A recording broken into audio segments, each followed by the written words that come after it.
Evet, gözünüzü açın.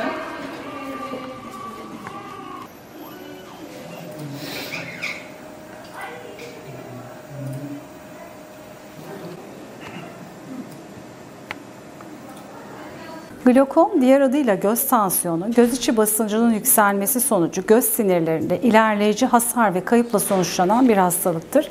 Halk arasında karasu hastalığı olarak da bilinmektedir. Glokom sinsi bir hastalıktır ve maalesef ileri evrelere kadar bulgu vermemektedir ve geri dönüşümsüz bir görme kaybına neden olmaktadır.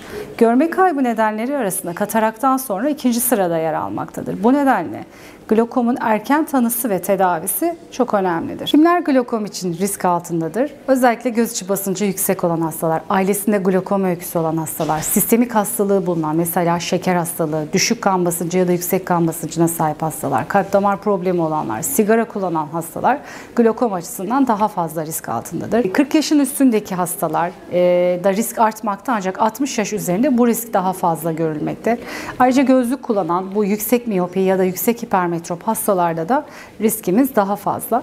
Kortizon kullanımını burada vurgulamak istiyorum. Kortizon kullanımı topikal olarak kullanan olabilir. Yani göz damlası olarak kullanımı ya da sistemik kullanımında da glokom riskimiz artmakta. Yine göz travmaları da glokom açısından risk oluşturmaktadır. Glokom genellikle sinsi seyreden bir hastalıktır ve ileri evrelere kadar bulgu vermez. İleri evrelerde ise hastalarda görme bozuklukları, görme alan defektleri, gece görme problemleri yaşamaktadırlar. Bazen kapalı açılı glokom dediğimiz, daha nadir gördüğümüz ancak çok şiddetli göz ağrısına neden olabilen, ani çok göz içi basıncı yükselmesiyle başvuran hastalarımız da olmaktadır. Bunlarda eş zamanlı mide bulantısı, kusma şikayetleri olmakta ve görme bulanıklıkları gelişmektedir. Bu hastaların da acilen bir göz hekimine başvurup hemen tanısını koyulup tedavisinin başlanması gerekmektedir. Glokomun teşhisini biz rutin göz muayenesinde ya da herhangi bir gözlük muayenesi için başvuran hastalarda genellikle rastlantısal olarak koymaktayız. Çünkü hastalık ileri evrelere kadar bulgu vermiyor. Bu hastalarda göz içi basıncı yüksekliği, gözün ön odasında darlık, açısında darlık olmakta, göz sinirlerinde çukurlaşma ve sinir lifi kaybı görülmektedir.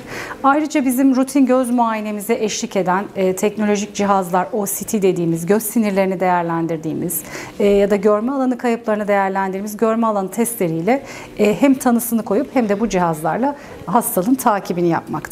Glokomun kesin bir tedavisi yoktur. Tedavide bizim amacımız hastalığın mevcut görmesini korumak, hastalığın ilerlemesini durdurmak amaçlı yapılmaktadır. Tedavide göz damlaları kullanmaktayız. 1, 2, 3 damlaya kadar çıkabildiğimiz durumlar olabiliyor. Ancak damlalarla göz içi basıncını düşüremediğimiz ya da hastanın damlaları tolere edemediği, alerji geliştirdiği ya da damlatamadığı durumlarda lazer ve cerrahi tedavileri hastalığın durumuna ve hastanın durumuna göre tercih etmekteyiz. Glokomdan korunmak için neler yapmalıyız? Özellikle 40 yaşından sonra rutin göz muayenelerimizi aksatmamalıyız. Ailemizde glokom öyküsü varsa ya da glokom açısından riskleri taşıyorsak muayenelerimizi daha sık yaptırmalıyız. Yine sistemik hastalıklarımız varsa bunların düzenlenmesi önemli. Şeker hastalığı, düşük tansiyon ya da yüksek tansiyon gibi. Kortizon kullanıyorsak bu muayene sıklıklarımızı artırmalıyız ve gözümüzü yaralanmalardan korumalıyız.